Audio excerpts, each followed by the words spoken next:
আসসালামু আলাইকুম রহমতুল্লাহি ওবরাকাতু। আলহামদুলিল্লাহ, সর্বপ্রথম সেই মহান আল্লাহ তাআলার দরবারে শুকরিয়া যে সুবহানাহু তাআলা পবিত্র জিলহজ মাসের আজ ৮তম দিনে আল্লাহ তাআলা আমাদেরকে সুস্থ হালাতে নিয়ে এসেছে। আলহামদুলিল্লাহ, জিলহজ মাসের আরাফার দিন অর্থাৎ শনিবার।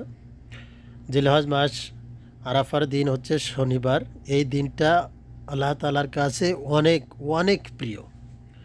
রসুল্লাহ সাল্লাল্লাহু আলাইহি ওয়াসাল্লাম বলেছেন, এই দিন বনি আদম এর গোত্রের যত পশু আছে অর্থাৎ উট, দম্বা, ব্রা, এই পশুর গায়ে যত লোম আছে, যত পশম আছে, এর এইগুলো গুনলে গোনার পরে যতগুলি হবে, এই দিনে আল্লাহ তাআলা এর থেকেও দ্বিগুণ জাহান্নামীকে মাফ করে দিয়ে থাকে। আর সুবহানাল্লাহ। তো আল্লাহ তাআলা এই দিনটা আরাফার দিন শনিবার আমাদের জিলহজ মাসের এখানে পবিত্র সৌদি আরবে শনিবারেই আরাফার দিন আরম্ভ ইনশাআল্লাহ। এই দিনে আসলে রোজার ফজিলত নবী করিম সাল্লাল্লাহু আলাইহি ওয়াসাল্লাম বলেছেন, যদি কেউ এই দিন আরাফার দিন রোজা রাখে, সে যেন সামনে 1 বছর এবং পিছনে 1 বছর রেখে এসেছে, তার এই 2 বছরের গুনাহ আল্লাহ তাআলা মাফ করে দিয়ে থাকে। তো আরাফার দিনের রোজা যেমন ফজিলাত, এই দিনে অগণিত লক্ষ কোটি কোটি জাহান্নামীকে আল্লাহ তাআলা মাফ করে দিয়ে থাকে।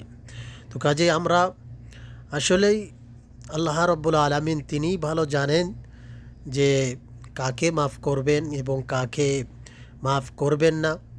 আসলেই মাফ তাকেই করবেন না যারা মদগ্রস্ত অবস্থায় থাকে, যারা পিতামাতাকে বার্ধক্য অবস্থায় পেয়েও পিতামাতাকে খেদমত যারা করে না। 3 শ্রেণীর লোককে আল্লাহ তাআলা ক্ষমা করবেন না। আর সমস্ত মানুষকে আল্লাহ তাআলা, সমস্ত উম্মতি মুহাম্মাদিকে আল্লাহ তাআলা ক্ষমা করবে। কাজেই আমরা যদি তওবার মতো তওবা করতে পারি, আসলেই আল্লাহ তাআলা বলেছেন, যদি কোনো বান্দা তওবা করে আল্লাহ তাআলা তাকে ক্ষমা করে দেবেন এবং মাফ করে দেবেন। তো জিলহজ মাসের আমাদের সবার চেষ্টা থাকা দরকার, সবার আমাদের চেষ্টা করতে হবে যে জিলহজ মাস আরাফার দিন, এই দিনটা আল্লাহ তাআলার কাছে আমরা যেন ক্ষমা চেয়ে আমাদের নিজের গুনাহ খাতাগুলিকে মাফ করতে পারি, সাথে সাথে পূর্বপুরুষদেরকে যেন মাফ করায় নিতে পারি।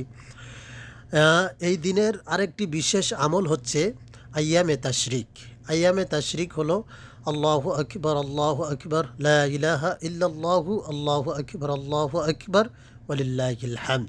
এটা হচ্ছে জিলহজ মাসের 9 তারিখ থেকে, অর্থাৎ জিলহজ মাসের 9 তারিখ ফজরের নামাজ থেকে শুরু করে 13ই জিলহজ আসর পর্যন্ত এই আইয়ামে তাশরিক সবার জন্য ফরজ নামাজের পরে অন্তত পক্ষে একবার হলেও পড়া জরুরি। তো কাজেই আমরা সবাই সকলকে বলবো এবং এটা সবার কাছে পৌঁছা দেওয়ার চেষ্টা করব। আল্লাহ তাআলা তৌফিক দান করুক, আমিন। আসসালামু আলাইকুম ওয়া রাহমাতুল্লাহ।